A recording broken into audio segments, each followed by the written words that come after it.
Pessoal, vamos lá? A nossa questão é a seguinte: o que nós tratamos na última semana? Lembrem-se dos 3 pilares que nós temos estudado: criação, queda e Cristo. Se por um lado a gente conversou dizendo que Deus, quando tinha criado, criou tudo muito bom, por outro lado, a gente precisa entender que o pecado perverteu toda a estrutura da criação. Não existe nada que não esteja infectado com o pecado. Nada. Então, o que nós trabalhamos na última semana é exatamente como esse processo de substituição acontece. Ou seja, quando nós somos perdoados por Deus, sai a gente e entra Cristo.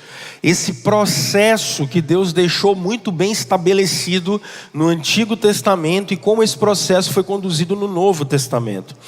Então, para eu deixar isso bem claro, vamos ler o que substituição significa.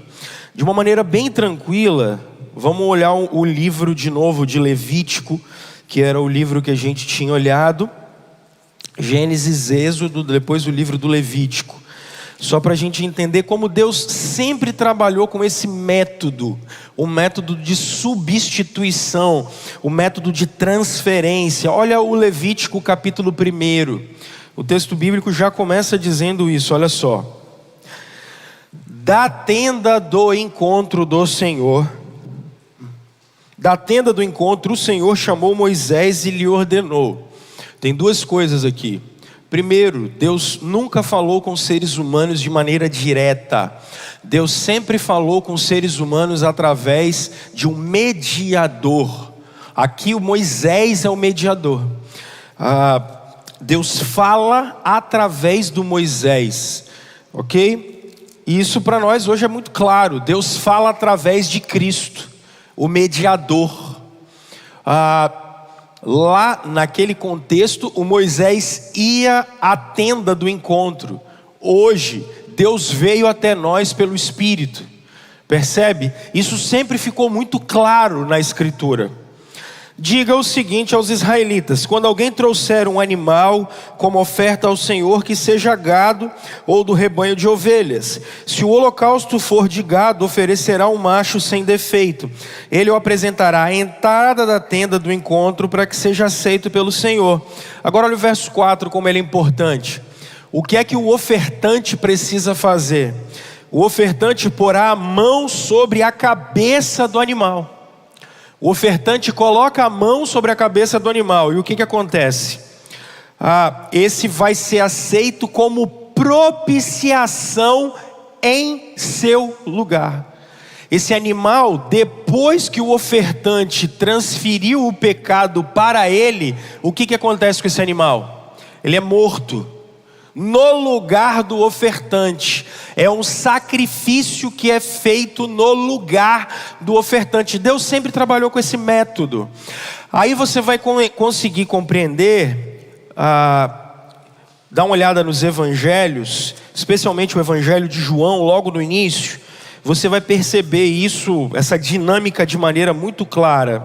Evangelho de João, olha o capítulo 1. Evangelho de João, capítulo 1. Quarto evangelho, o evangelho de João, capítulo 1. No dia seguinte, João viu Jesus aproximando-se e disse: vejam, quem é esse aqui? Esse é o Cordeiro de Deus que tira o pecado do mundo. Qual é a grande diferença aqui nessa substituição? Nós não colocamos mais a mão na cabeça de um animal para que o nosso pecado passe para ele. Essa substituição agora acontece pela fé. Ou seja, Jesus Cristo é o Cordeiro de Deus, que ao contrário daqueles que foram mortos no Antigo Testamento, eles morreram. E quantas vezes havia sacrifícios antigamente? Todos os dias. De várias maneiras, de várias formas. E aí olha o que acontece, que coisa interessante. Se lá no Antigo Testamento havia-se vários sacrifícios todos os dias, quantas vezes Jesus Cristo precisou morrer? Uma única vez. Lembrem-se, o justo pelos injustos, Ele perdoa os nossos pecados são transferidos para Ele, por isso Ele morre em nosso lugar. Nós não podemos perder isso de vista, isso aqui é a essência da vida cristã. Substituição, tem um substituto, alguém entrou no nosso lugar e foi para a cruz, por isso a gente fala sempre em nome de Jesus. Gente, nós não podemos esquecer disso. Essa ideia de salvação do cristianismo é essa: sai a gente, entra Cristo. Agora olha que coisa bacana, eu vou trabalhar isso mais na frente com vocês. Agora olha que coisa bacana, não é só a gente que oferece para Jesus alguma coisa. Jesus oferece para nós em troca o que é dele. É por isso que a todos quanto receberam, deu-lhes o poder de serem feitos filhos de Deus.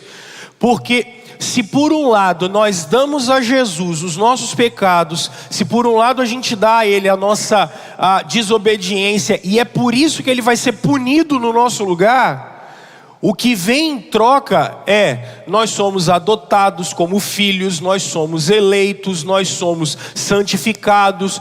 Tudo que é de Jesus passa para nós, e tudo que é nosso passa para Ele. Então, qual é a posição que Deus olha para a gente? Filho amado. O Filho amado se deu para que a gente se tornasse filho. E isso aqui é a base de tudo que a gente tem conversado nos últimos dias. Sai a gente, entra Cristo.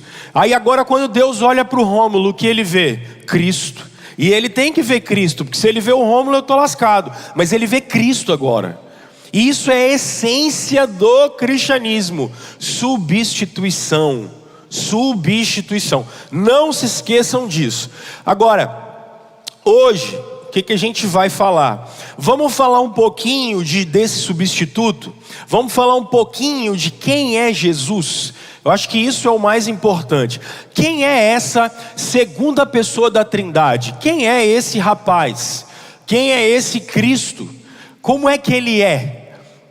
Quando ele foi, como é que a Escritura trabalha quem é Jesus?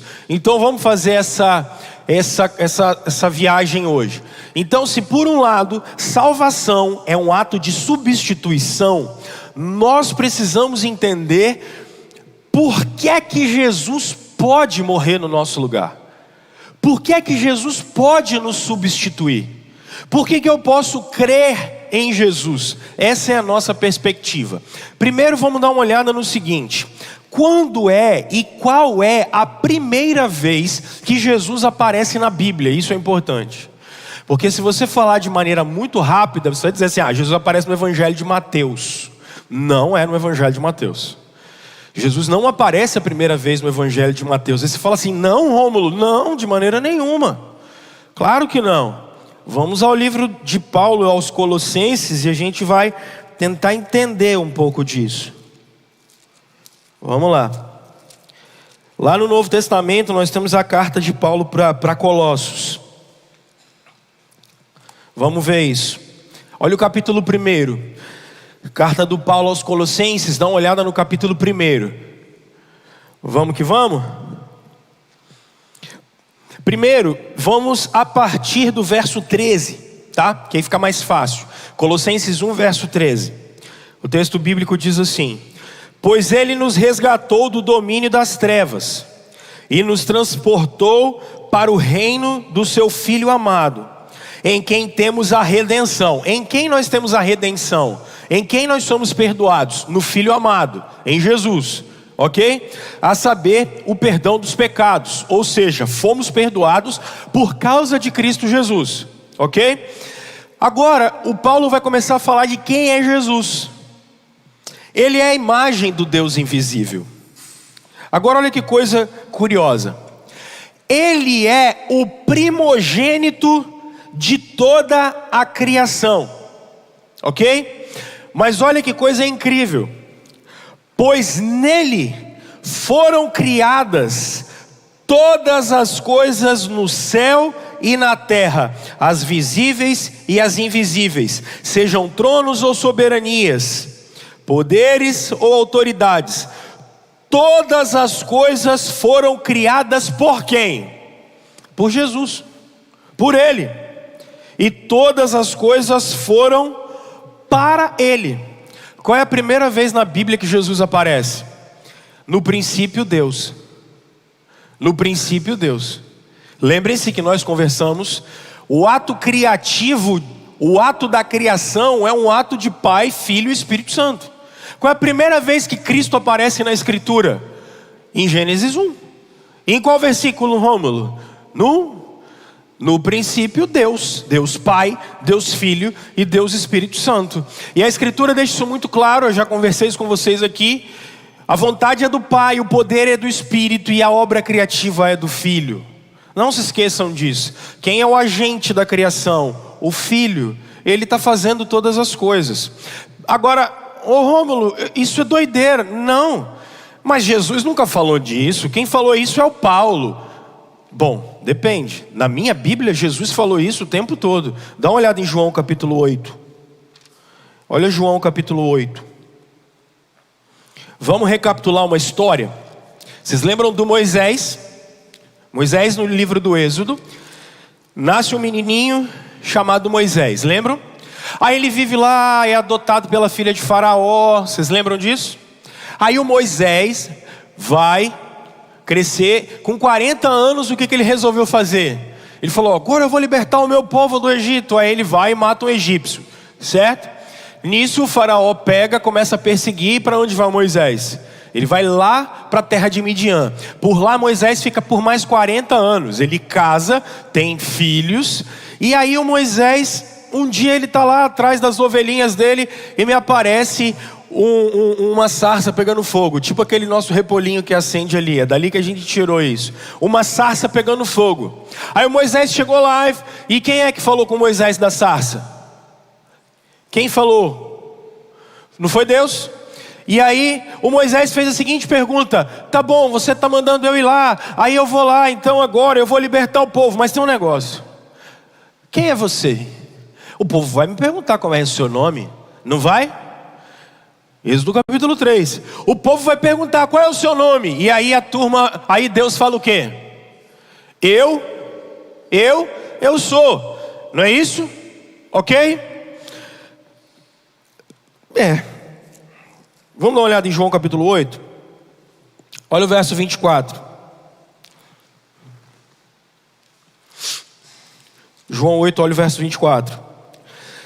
Eu lhes disse que vocês morrerão em seus pecados. Se vocês não crerem que eu o quê? Ah, tá. Mas a gente pode continuar. Porque olha o verso 58, por exemplo. Respondeu Jesus: eu lhes afirmo que antes de Abraão nascer, o que Jesus é? Eu sou o cara, eu sou Deus. Jesus declara o tempo todo que Ele é Deus. Eu sou. E alguns dizem assim: não, Jesus não é Deus nada, Ele era um rabino bacana. Bom, se Ele era um rabino bacana, por que Ele morreu? Porque Ele dizia que era Deus o tempo todo. Ele só morreu porque Ele disse que Ele era Deus.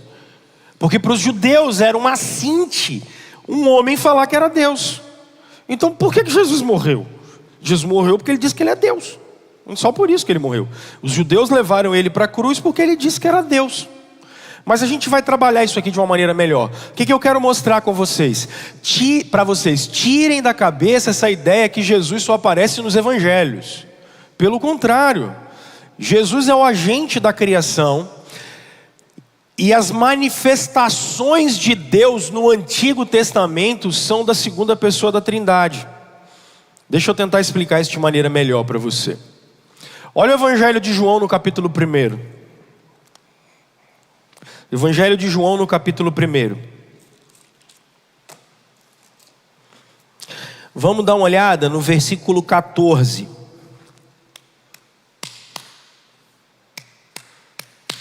Evangelho de João no capítulo 1, vamos dar uma olhada no verso 14. Aquele que a palavra tornou-se carne e viveu entre nós, vimos a sua glória, glória como do unigênito vindo do Pai, cheio de graça e de verdade. Ok? Então, aquele que é a palavra encarnada, aquele que vive eternamente, ele se manifestou e nós o vimos. Agora olha o verso 18. Ninguém jamais viu a Deus, mas o Deus unigênito, ou seja, o Filho, que está junto do Pai, o tornou conhecido. Ninguém viu Deus, gente. A figura do Pai ninguém viu. Ninguém sabe como Ele é. Quem revela o ser de Deus para nós? Cristo. Sempre foi Cristo. As manifestações de Deus no Antigo Testamento, elas simplesmente são manifestações da segunda pessoa da Trindade. É Ele que sempre está aparecendo para a gente. Cristo permeia toda a Escritura. Toda a Escritura é sobre Jesus. É Ele que manifesta quem é Deus. Deus é Pai, Filho e Espírito Santo. E nós vemos a manifestação de Deus através da pessoa de Jesus Cristo, quando Ele está encarnado de maneira perfeita. Mas essa manifestação sempre foi feita. Ele que é o eu sou. Ok? Fácil, não é? A gente aqui complica. A gente complica demais esse negócio. Então vamos entender um pouquinho desse negócio aqui. Vamos lá. O que eu quero falar para vocês é só o seguinte. Quem é Jesus Cristo? Em primeiro lugar, Ele é Deus. Jesus é Deus. Não se esqueçam disso.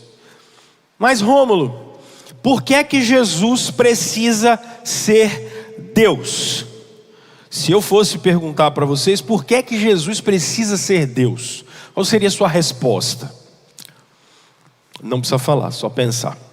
Porque não dá para a gente interagir, porque tem gente em casa. A pergunta é, por que é que Jesus precisa ser Deus? Jesus precisa ser Deus exclusivamente uma razão básica. Uma razão básica. Algum ser humano não morre. Você vai dizer automaticamente assim, ô Rômulo, não. Todos os seres humanos morrem. E a morte é a principal evidência do pecado. Todas as vezes que vocês virem morte, qual é a certeza que a gente pode ter? Salário do pecado. Morte sempre é por causa do pecado. Ponto. Tudo bem? A morte demonstra que todos nós somos descendentes de um mesmo pai, Adão. Isso está ficando muito claro aqui. Dá uma olhada em Romanos. Deixa eu ir bem devagar. Dá uma olhada em Romanos. Romanos capítulo 5. Eu acho que isso fica muito bom. O verso 17 é ótimo. Pode ser o 12 e depois o 17. Romanos capítulo 5. João, Atos, Romanos. Depois de Atos, nós temos o livro aos Romanos. Olha o verso 12. Portanto, da mesma forma como o pecado entrou no mundo, como? Por um homem. E pelo pecado a morte. Assim também a morte veio a todos os homens, porque todos pecaram. O que é que o Paulo está estabelecendo aqui? Uma coisa simples. A maior evidência do pecado universal, a maior evidência de que o pecado está em todos os seres humanos é exatamente a morte. E aí eu falei com vocês, morte física, morte espiritual e morte eterna. Agora, quem é que tem que tomar o nosso lugar nesse negócio? Nessa coisa de substituição. Olha o Paulo continuando o argumento no verso 17. Se pela transgressão de um só a morte reinou por meio dele, muito mais aqueles que recebem de Deus a imensa provisão da graça e da dádiva da justiça, reinarão em vida por meio de um único homem. Quem? Jesus Cristo. Verso 19.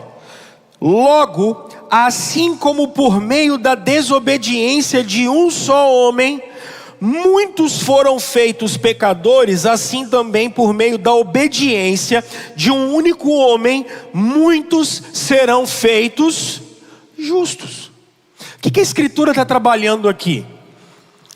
Sai o Adão e vai entrar Cristo. Agora, qual é a grande questão? Aqui a gente começa a desmistificar algumas coisas. Os espíritas, por exemplo, eles costumam falar que Jesus Cristo não é Deus. Até porque eles têm uma vertente extremamente platônica. Então eles vão dizer que Jesus não é Deus. Mas por quê? Porque eles dizem que Deus não pode se tornar homem. Então, as correntes espíritas vão dizer que Jesus é fruto de um estupro. E aí Maria foi estuprada. E aí Jesus na verdade era filho de um soldado romano. Sabe os gnósticos falavam muito disso. Por que isso não pode ser verdade? Para nós que somos cristãos. Por que isso é um mito? E você não precisa ficar com medo dessas falácias bobas. Jesus não pode ser descendente de Adão. Se Jesus tivesse um pai humano, como eu e você, Jesus é descendente de Adão, como eu e você. Então, para o cristianismo, Jesus não é descendente de Adão. Senão ele tem que morrer, e ele vai herdar o pecado de Adão, e ele vai herdar o pecado da raça humana. Só que ele está começando uma nova humanidade. É uma nova humanidade que vai começar a partir de Jesus. Olha como é que você vai interpretar isso aqui agora. Olha 2 Coríntios no capítulo 5. Isso está muito claro. 2 Coríntios no capítulo 5. 2 Coríntios capítulo 5. Dê uma olhada a partir do verso 16. 2 Coríntios capítulo 5, a partir do verso 16. De modo que agora em diante, ninguém mais consideramos de um ponto de vista humano. Lembra que o Paulo está falando para a igreja de Corinto. Ainda que antes tenhamos considerado Cristo dessa forma, agora já não o consideramos assim.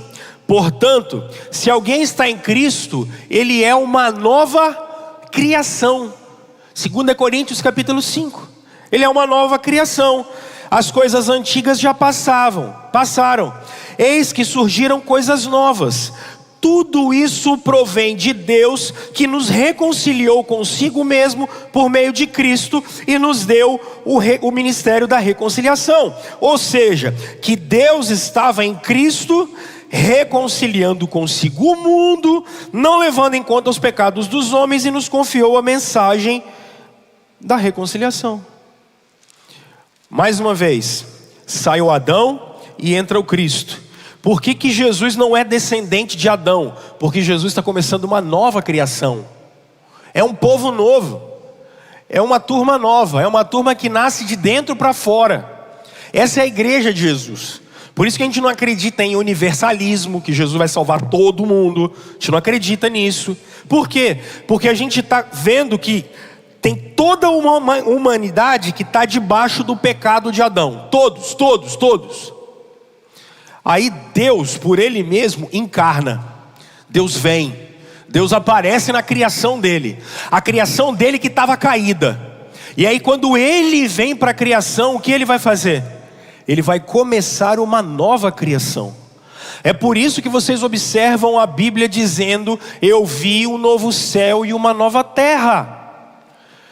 O processo de se tornar cristão é esse processo de eu saio de Adão e agora eu sou da família de Deus. Eu saio de Adão e agora eu comecei numa nova família, é um novo povo, é uma nova criação. Isso vai terminar quando Jesus Cristo voltar. Enquanto Ele não volta, a igreja é esse sinal da família de Deus. É por isso que a gente ouve falar: a igreja é a família de Deus, é o povo de Deus. Por quê? Porque sai o povo de Adão e entra o povo de Jesus. Ele é a cabeça. Vocês não ouvem falar isso direto, que Ele é a cabeça? Vamos dar uma olhada nisso em 1 Coríntios no capítulo 12. Vamos ver isso? Olha que coisa curiosa. Olha, só voltar um pouquinho. Olha 1 Coríntios capítulo 12. Olha só a partir do verso 12. Ora, 1 Coríntios capítulo 12, verso 12. Assim como o corpo é uma unidade, embora tenha muitos membros, e todos os membros, mesmo sendo muitos, formam um só corpo, assim também com respeito a Cristo. Olha que coisa. Ele está dizendo, olha, do mesmo jeito que um corpo tem braço, perna, cabeça, do mesmo jeito Cristo, ele diz. Pois em um só corpo todos nós fomos batizados em um espírito, quer judeus, quer gregos, quer escravos, quer livres, quer brasileiros, quer capixabas, cariaciquenses, e a todos nos foi dado de beber um único espírito. Que corpo é esse? A igreja. O que eu quero que vocês entendam aqui? Vamos lá, resumindo. Por que é que Jesus precisa ser Deus? Em primeiro lugar, ele precisa ser Deus, porque a gente está começando uma nova humanidade. A gente está saindo de Adão, e a gente está começando um novo povo, o povo de Deus, que vai ser governado explicitamente pelo próprio Deus. E é por isso que ele vai encarnar. Ele não vai herdar o pecado de Adão. Ele não vai herdar o pecado de Adão, ele vai começar de novo. E quando ele der esse início de novo, quem vai fazer essa obra é o próprio Deus. Agora vamos olhar algumas coisas interessantes. 4, especialmente. Nós temos 4 coisas que Jesus tem que mostram que ele é Deus. Primeiro, Jesus tem nomes divinos. Depois Jesus tem obras divinas. Depois Jesus tem características divinas. E depois Jesus tem honras divinas. Isso aqui é importantíssimo, porque a Bíblia o tempo todo está falando que Jesus é Deus. A Bíblia o tempo todo. Primeira razão pela qual Jesus precisa e é Deus, porque Ele vai começar um povo novo, ok? Uma nova criação. Isso aqui começa com ele, é uma nova criação. Agora, Jesus tem nomes, obras, características e honras divinas. Vamos começar de baixo para cima então, vamos começar com as honras. Jesus tem honras divinas, Jesus é tratado como Deus. Querem ver? Vamos, por exemplo, ao último capítulo do Evangelho de Mateus. Último capítulo do Evangelho de Mateus. Olha que coisa curiosa que tem aqui. Os últimos versos do Evangelho de Mateus. Capítulo 28, a partir do 16. Olha só. Os 11 discípulos foram para Galiléia, para o monte que Jesus indicara.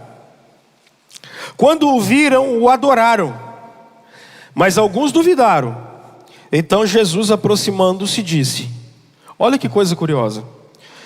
Foi-me dada toda a autoridade nos céus e na terra. Portanto, vão e façam discípulos de todas as nações, fazendo o quê? Batizando-os. Agora olha a honra de Jesus. Em nome do Pai. Mas em nome de quem? Meu também, do Filho. E em nome de quem? Do Espírito. Jesus é colocado como quem tem honra divina. Ele é Deus porque ele sempre é colocado ao lado do Pai. Ele sempre é colocado ao lado do Espírito. Jesus tem honras divinas. Dê uma olhada em Apocalipse capítulo 1. Apocalipse capítulo 1. A partir do verso 9. Melhor, vamos do 12 em diante. Capítulo 1 a partir do verso 12. Olha só o Evangelho de João, o Apocalipse de João. Hoje no culto nós vamos estudar a partir do capítulo 2, verso 1. Nós vamos até o 7. Vamos lá, Apocalipse 1, 12 em diante. Voltei-me para ver quem falava comigo. Voltando-me, vi 7 candelabros de ouro, e entre os candelabros alguém semelhante a quem? A um filho do homem. Olha que coisa curiosa. Lembra, por exemplo, que Jesus sempre vai se chamar como filho do homem. O filho do homem de Daniel capítulo 7, verso 13. O filho do homem de Daniel que vem sobre as nuvens com poder e glória. Isso é muito interessante. E a mesma expressão de Ezequiel, quando Deus chama o profeta de filho do homem durante todo o livro. Por quê? Porque Ele é aquele que passa a palavra de Deus para nós. Ele é aquele que vem dos céus por nós. Mas olha como é que é esse Jesus. Verso 13: entre os candelabros alguém semelhante a um filho do homem, com uma veste que chegava aos seus pés e um cinturão de ouro ao redor do seu peito. Sua cabeça e seus cabelos eram brancos como a lã, tão brancos quanto a neve. Os seus olhos eram como chama de fogo. Seus pés eram como o bronze, numa fornalha ardente. E a sua voz como o som de muitas águas. Tinha em sua mão direita 7 estrelas. E da sua boca saía uma espada afiada de 2 gumes. Sua face era como o sol quando brilhava em todo o seu fulgor. Quando o vi, caí aos seus pés como morto. Então ele colocou a sua mão direita sobre mim e disse: não tenha medo, eu sou o primeiro e o último, sou aquele que vive. Estive morto, mas agora estou vivo para todo o sempre, e tenho as chaves da morte e do inferno. Quem é esse? Cristo ressuscitado. Essa é a visão de Cristo ressuscitado. Jesus tem honras divinas, meus irmãos. Não se esqueçam disso. Por que é que Jesus é Deus? Porque Jesus tem honras divinas. Mas não só isso, percebam que Jesus tem características divinas. Rômulo, características divinas? Vocês acabaram de ver características divinas. Olha o que Jesus faz quando ele abre a boca, ok? Olha só o verso 16. Tinha em sua mão direita 7 estrelas, ok? Essas 7 estrelas eu vou falar com vocês o que é. Mas 7 estrelas, 7 candelabros, são as 7 igrejas e a mensagem para as 7 igrejas. Porque é Cristo que vai revelar o mistério para nós. Do verso 20, tá? Agora, olha o que acontece quando ele abre a boca. Da sua boca saiu uma espada afiada de 2 gumes. Por que da boca de Jesus sai uma espada afiada? Porque é Ele que julga tanto a igreja como é Ele que julga as nações. O juiz é Ele. Por isso que Ele diz que nós veremos o sinal do Filho do Homem. Jesus é o juiz, ok? Agora olha só. Sua face era como o sol quando brilha em todo o seu fulgor. Quando eu vi, caiu aos seus pés como morto. Olha que coisa curiosa. Quando Jesus aparece para o João, ele cai como morto. Onde isso também aconteceu na Bíblia? Em vários lugares. Eu vou te citar um. Olha Isaías capítulo 6. Olha Isaías capítulo 6. E aí você vai começar a perceber alguma coisa muito legal aqui. Lembra que as manifestações de Deus são sempre da segunda pessoa da Trindade, sempre quem está aparecendo Jesus. Quando Jesus apareceu para João, o que aconteceu com João? Caiu como morto. Agora olha aqui, Isaías capítulo 6, lá no Antigo Testamento, o texto bíblico diz assim, um dos profetas maiores: no ano em que o rei Uzias morreu, eu vi o Senhor assentado num alto e exaltado trono, e a aba da sua veste enchia o templo. Acima dele estavam serafins, cada um deles tinha 6 asas, com 2 cobriam o rosto, com 2 cobriam os pés, e com 2 voavam, e proclamavam uns aos outros. O que os anjos em volta do trono de Deus proclamavam? Santo, Santo, Santo é o Senhor dos exércitos, a terra inteira está cheia da sua glória. O que aconteceu agora? Ao som das suas vozes, os batentes das portas tremeram, e o templo ficou cheio de fumaça. O que acontece? Então gritei: ai de mim, eu estou perdido, pois sou um homem de lábios impuros e vivo no meio de um povo de lábios impuros. E os meus olhos viram o Rei, o Senhor dos exércitos. Logo um dos serafins voou até mim, trazendo uma brasa viva que havia tirado do altar com uma tenaz. Com ela ele tocou a minha boca e disse: veja, isto tocou os seus lábios, por isso a sua culpa será removida e o seu pecado será perdoado. Então ouvi a voz do Senhor conclamando: quem enviarei? Quem irá por nós? Eu respondi: eis-me aqui, envia-me. O que acontece com Isaías quando ele vê o Senhor? Desespero. O que acontece com Jeremias quando ele vê o Senhor? O Ezequiel é mais interessante ainda. Ezequiel vê o Senhor do lado de um rio. Ele fica uma semana sem falar nada com ninguém. Ele não consegue. Tamanha a perplexidade dele quando ele vê o Senhor. O que eu quero que vocês percebam? A mesma perplexidade que o Deus do Antigo Testamento traz, Jesus Cristo também traz. Por quê? Porque ele tem características divinas. Jesus tem características de Deus. A Bíblia fala disso o tempo todo, nós lemos Colossenses. Mas Jesus Cristo tem obras divinas. Obras divinas, Romulo? Sim, deixa eu destacar uma das centenas que eu poderia destacar. Mas vamos ao Evangelho de Marcos, no capítulo 2. Percebam, obras divinas. Vamos ao Evangelho de Marcos. Olha Jesus como alguém que tem obras divinas. Poucos dias depois, Evangelho de Marcos, capítulo 2. Tendo Jesus entrado novamente em Cafarnaum, o povo ouviu falar que ele estava em casa. Então muita gente se reuniu ali, de forma que não havia lugar, nem junto à porta. E ele lhes pregava a palavra. Vieram alguns homens, trazendo-lhe um paralítico, carregado por 4 deles. Não podendo levá-lo até Jesus por causa da multidão, removeram parte da cobertura do lugar onde Jesus estava e pela abertura no teto baixaram a maca em que estava deitado o paralítico. Vendo a fé que eles tinham, o que é que Jesus disse ao paralítico? Filho, os seus pecados estão perdoados. Agora, olha a crise na cabeça do pessoal, no verso 6. Estavam sentados ali alguns mestres da lei, raciocinando em seu íntimo. Por que esse homem fala assim? Esse homem está blasfemando. Quem pode perdoar pecados, a não ser somente Deus? Olha que coisa curiosa. Jesus percebeu logo em seu espírito que era isso que eles estavam pensando e lhes disse: por que vocês estão remoendo essas coisas em seu coração? Que é mais fácil dizer ao paralítico: os seus pecados estão perdoados? Ou levante-se, pegue a sua maca e ande.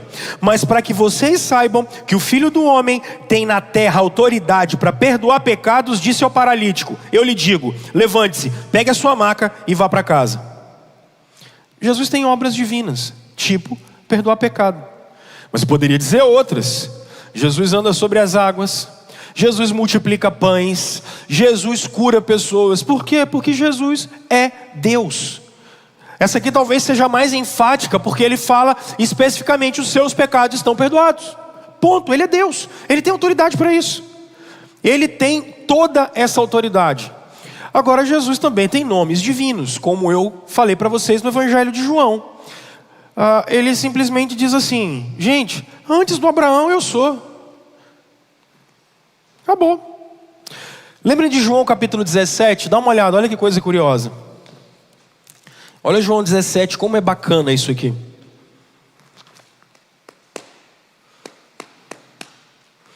João 17. Olha a oração de Jesus antes da sua morte, no Getsemane. João capítulo 17.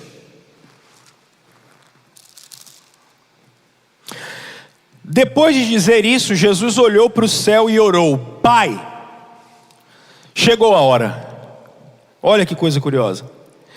Glorifica o teu filho, para que o teu filho te glorifique. Pois lhe deste autoridade sobre toda a humanidade, para que conceda a vida eterna a todos os que lhe deste. Jesus está falando: oh Deus, obrigado, porque o Senhor vai dar vida eterna para todo mundo que o Senhor deu para mim. Ok? Esta é a vida eterna, que te conheçam, o único Deus verdadeiro, e a Jesus Cristo, a quem enviaste. Eu te glorifiquei na terra, contemplando a obra que me deste para fazer. E agora, Pai, olha que coisa curiosa, glorifica-me junto a ti. Como? Com a glória que eu tinha contigo. Quando? Antes que o mundo existisse. Quando uma testemunha de Jeová for conversar com você, bater na porta da sua casa, não atende não, porque eles estão perdendo tempo, tá? Mas quando uma testemunha de Jeová for conversar com vocês, eles vão tentar tirar esse argumento que eu estou usando, falando o seguinte: olha a ardilosidade. Jesus não é Deus. Jesus é o primeiro que foi criado por Deus. Olha que legal. Isso é platonismo e não fé cristã. Os gregos diziam que os deuses não criaram o mundo. Eles fizeram uns seres chamados titãs, porque os deuses, segundo os gregos, não poderiam colocar a mão na matéria, porque se os deuses colocassem a mão na matéria, eles estariam contaminados e seriam impuros. Então os deuses teriam criado os titãs, para que os titãs tivessem colocado a mão na matéria. Olha que coisa bonita. Só falta ser verdade. Aí como é que os caras fazem isso com o cristianismo? Ah, não, então tá bom. Só tem um Deus, Deus criou Jesus, então Jesus é uma espécie ali de semideus e tal. Aí Jesus criou tudo, olha que bonito. Só falta ser verdade. Porque Jesus mesmo está chamando Deus o tempo todo. Os 4 primeiros séculos da igreja cristã foram exatamente em cima dessa controvérsia. E aí, se você depois quiser estudar sobre isso um pouquinho melhor, à noite eu vou batizar um membro de uma família, e aí vocês vão ver que eu vou repetir, eu vou pedir que o pessoal fale o credo apostólico. O credo apostólico é um credo de 325 depois de Cristo. Mas depois disso, pelo menos 2 outros credos, o credo niceno e o credo atanasiano, foram criados. Por quê? Porque eles estavam exatamente preocupados em dizer quem é Jesus Cristo. Vocês vão perceber que logo depois eu vou sempre falar e o pessoal vai repetir. Eu vou dizer assim: vocês creem em Deus Pai Todo-Poderoso, Criador do céu e da terra? Aí normalmente a gente fala assim, né? Isso não é credo de católico. Nem tinha igreja católica quando isso foi criado, tá, gente? Pelo amor de Deus, a igreja católica é do século VI. Não tem igreja católica aqui ainda. E a gente já tem os grandes credos que são credos da igreja. Só que eles estavam preocupados naquele momento em descobrir quem é Jesus. Quem é esse Deus? Então, o primeiro credo, que é o apostólico, ele diz assim: creio em Jesus Cristo, seu único Filho. Lembram disso? Porque o que eles estão querendo dizer ali? Em Jesus Cristo, seu único Filho, o qual foi concebido pela Virgem Maria, padeceu sob Pôncio Pilatos, ele foi crucificado, morto e sepultado. Aí a tradução é horrível, porque eles fizeram em latim, e em latim está escrito: ele desceu ao Hades. Hades não é inferno aqui para eles. Aquilo ali quer dizer assim: olha, Jesus ficou 3 dias morto, ele ficou sepultado 3 dias, ele ressuscitou dos mortos, subiu aos céus, e Jesus está sentado à direita de Deus Pai Todo-Poderoso, de onde há de vir julgar os vivos e os mortos. O que ele está fazendo com isso? O que os nossos irmãos lá de trás estavam dizendo? Eles estão definindo quem é a pessoa de Jesus. Quando a gente olha, por exemplo, o credo niceno, ele é muito interessante. Ele diz, ele trabalha essa questão de Jesus de uma maneira muito mais profunda. Infelizmente a igreja abandonou os credos. Nos últimos anos, então, a gente abandonou completamente. E aí, se eu trago a oração do Pai Nosso aqui, o pessoal fala assim: a igreja presbiteriana está virando católica, né? Ou se a gente fala assim: pessoal, na hora da Santa Ceia, vamos falar e fazer uma pública declaração de fé, o cara fala assim: viramos católico. Santa ignorância, viu? Povo complicado. Mas o que eu quero dizer com isso? Jesus é Deus. Ele tem nomes, obras, características e honras divinas. Ele não só precisa ser Deus para poder fazer uma nova criação, como a Bíblia demonstra e apresenta Jesus o tempo todo como Deus. Ok? O tempo todo. Não se esqueçam disso, por favor. Agora, a última razão é a seguinte: meus irmãos, sinceramente, olhem para todos os seres humanos e talvez vão olhar para os mais fortes de todos os seres humanos. Nós temos entre nós alguns seres humanos que são incríveis, gente realmente forte. Século XX tem muitas pessoas assim que deram suas vidas por muitas causas. A história traz pessoas assim que deram suas vidas por muitas causas. Meus irmãos, sendo muito honesto, qual ser humano conseguiria suportar a ira de Deus nas suas costas? A gente não tem ideia às vezes disso, né? Até porque nós não nos achamos tão maus assim. Isso é um problema sério. Qual ser humano aguentaria, sob o peso das suas costas, o peso do pecado de todo mundo? Como? Jesus é Deus. Porque só Deus poderia fazer essa obra. E ninguém mais a não ser Deus. Então não se esqueçam disso, tá? Mas automaticamente, e aí eu tenho que ir já partindo para o final, e aí eu vou falar duas outras coisas. Nós não só vamos trabalhar a deidade, ou o fato de Jesus Cristo ser Deus, nós vamos também passar pelo fato de Jesus ser homem.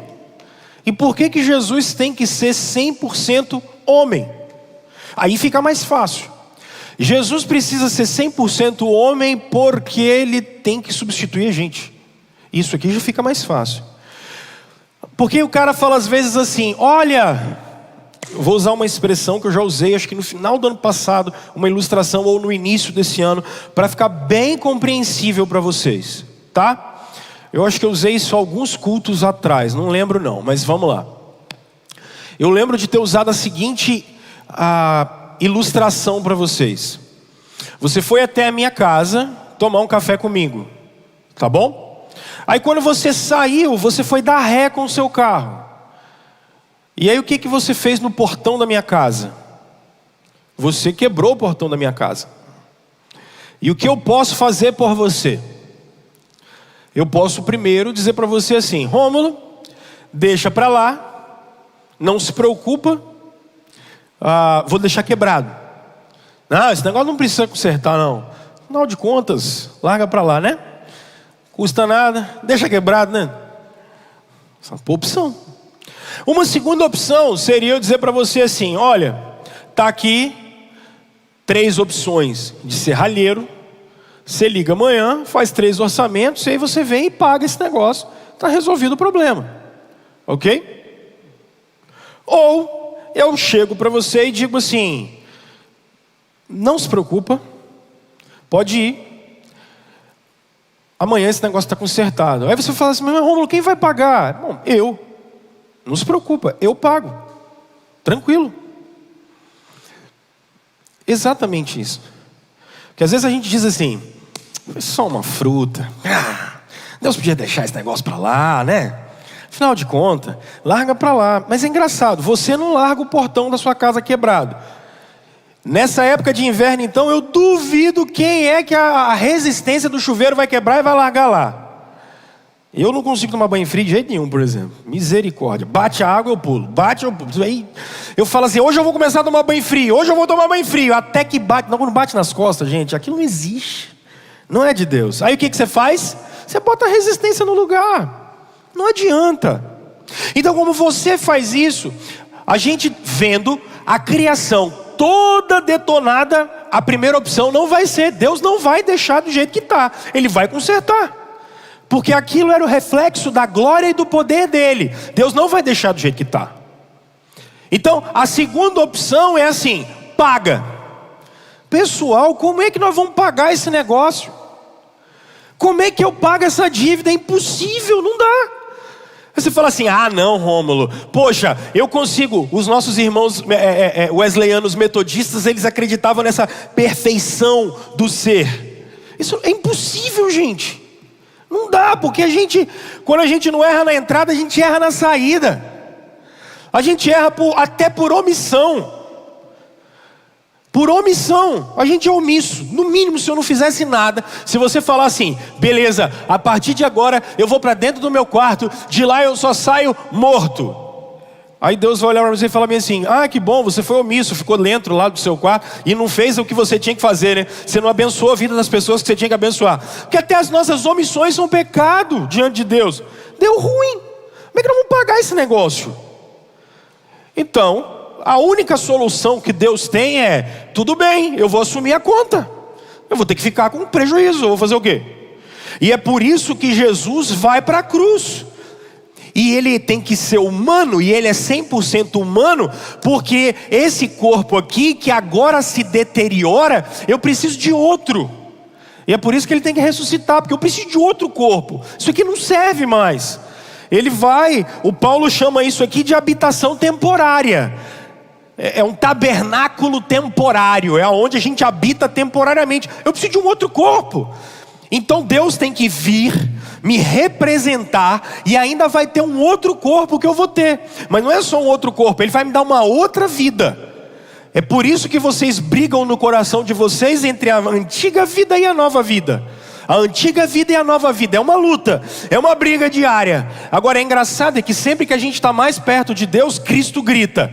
Mas observem que quando vocês se afastam mais de Deus, isso é uma experiência que vocês vivem dentro do coração de vocês. Adão grita e quer renascer de qualquer jeito. É porque ele já morreu. E Cristo está vivo na vida dos crentes. Mas o danado grita dentro da gente de um jeito, rapaz. Por isso que o Lutero dizia assim, olha, eu afogo o velho homem todo dia, mas esse danado nada que é uma beleza, cara. Como é que pode? A gente afoga esse velho homem, mas pai, ele nasce, aparece esse trem, da onde a gente não vê. Mas por que isso? Porque tem uma nova criação aqui, mas eu estou brigando contra uma antiga. Então, o Deus que se fez homem, Ele veio exatamente dar uma nova natureza, uma nova vida, um novo corpo, e eu espero um novo céu e uma nova terra. Por isso Jesus tem que ser humano. Então nós estamos falando do seguinte, até parece que é assim, né? Mas vou desenhar Jesus numa caixinha. Quem é Jesus? Ó, vamos dividir ele aqui. Isso aqui não, em nome de Jesus, isso aqui já deu muito problema na igreja. Isso aqui é Jesus, tá? Bonito, tira uma selfie com ele. Ó, quem é Jesus? 100% Deus. Quem é Jesus? 100% homem. Ah, então são duas pessoas. Não, Zé, é uma pessoa só. Não tem mais de uma, só tem uma pessoa. Não tinha um Jesus do lado do outro, só tem um Jesus. Ah, então tá bom. Então esse cara aqui é uma pessoa, legal. Mas esse negócio em cima são as duas naturezas dele. Agora olha a 1 de Timóteo. Dá uma olhada na 1 de Timóteo. Você canta isso a vida inteira. Está na Bíblia, claro. Olha a 1 de Timóteo.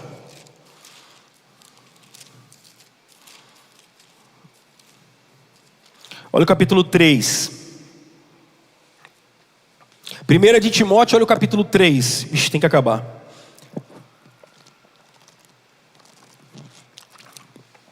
Vamos lá. Verso 14. 1 de Timóteo 3, olha o verso 14. Escrevo-lhe estas coisas, embora espere ir vê-lo em breve. Mas se eu demorar, saiba como as pessoas devem comportar-se na casa de Deus, que é a igreja do Deus vivo, coluna e fundamento da verdade. Olha como é que o Paulo vai chamar isso aqui que vocês estudaram hoje. Ó, não há dúvida de que é grande o quê? O mistério da piedade. A expressão mistério no Novo Testamento significa sempre algo que só Deus pode revelar. Os livros apocalípticos demonstram isso. A expressão mysterion. Eu vou fazer uma aplicação aqui para vocês entenderem. O mistério da piedade é meio doido, Paulo está dizendo. Agora olha o que é esse mistério da piedade. Deus foi manifestado em corpo. Ó, Jesus, 100% humano, mas também 100% Deus. Paulo está chamando isso de mistério. Ele foi justificado no Espírito. Ele foi visto pelos anjos, pregado entre as nações, crido no mundo e recebido na glória. Olha que loucura. Paulo chama isso de mistério. Agora, por que isso aqui é importante, Rômulo? Primeiro, porque isso aqui está mostrando que Jesus não só é Deus, como Ele também é o meu substituto.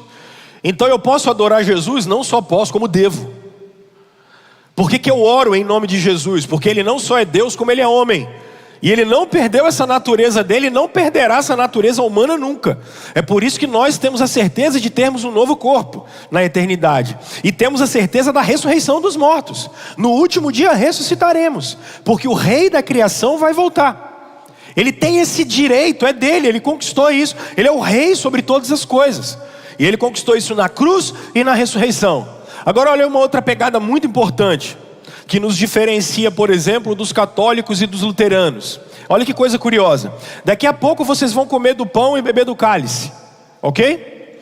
Para o Lutero, para o catolicismo, por exemplo, isso aqui não é muito desse jeito não. Não é desse jeito não. Então é por isso que na hora que você come aquilo ali, o cálice e o pão, você está comendo Jesus mesmo. Jesus está morrendo na missa. Ele morre, toda missa Cristo morre.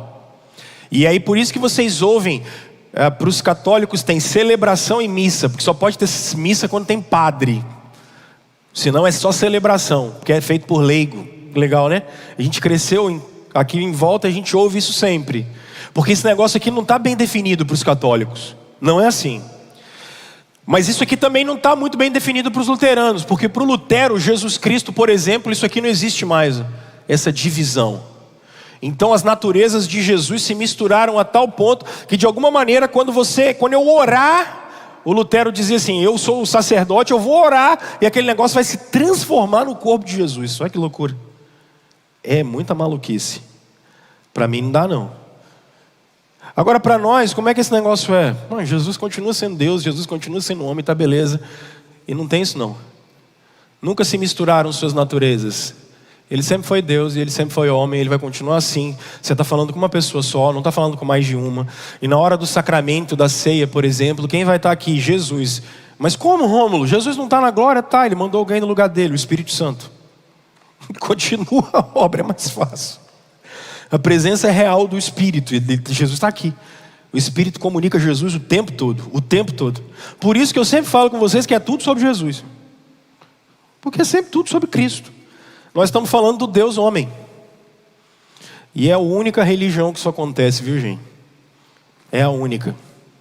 Em que Deus paga a conta no nosso lugar. Isso é loucura. Mas não só paga a conta, Ele vive também como deveríamos viver. E quando a gente olha para Jesus, o que a gente vê? Deus. Às vezes as pessoas falam meio assim, Deus, eu queria tanto te ver. É porque Deus não fala mais assim, mas Ele vai falar assim, hein, eu estou lá, Mateus, Marcos, Lucas e João, é só olhar. Estou ali, olha para mim. Mateus, Marcos, Lucas e João. É como ele estava andando aqui no meio. E quando a gente olha de Atos para frente, é como ele, sentado na glória, está governando todas as coisas através do Espírito por meio da igreja. Pronto, não tem muito mistério. Tá? Quando vocês olharem e falarem da pessoa de Jesus, de quem nós estamos falando? De Deus, o Deus substituto, o Deus eterno, que se encarnou, continua sendo Deus, e Ele é tão gracioso que Ele assumiu a natureza humana no nosso lugar. Isso é lindo demais, gente, lindo demais. Joia? Semana que vem é o avanço, que eu quero falar um pouquinho de quais são as obras desse Jesus, alguma coisa que a teologia chama de ofícios de Cristo, e como isso está ligado com a gente. Vocês que estão em casa, beijo no coração de vocês, gente.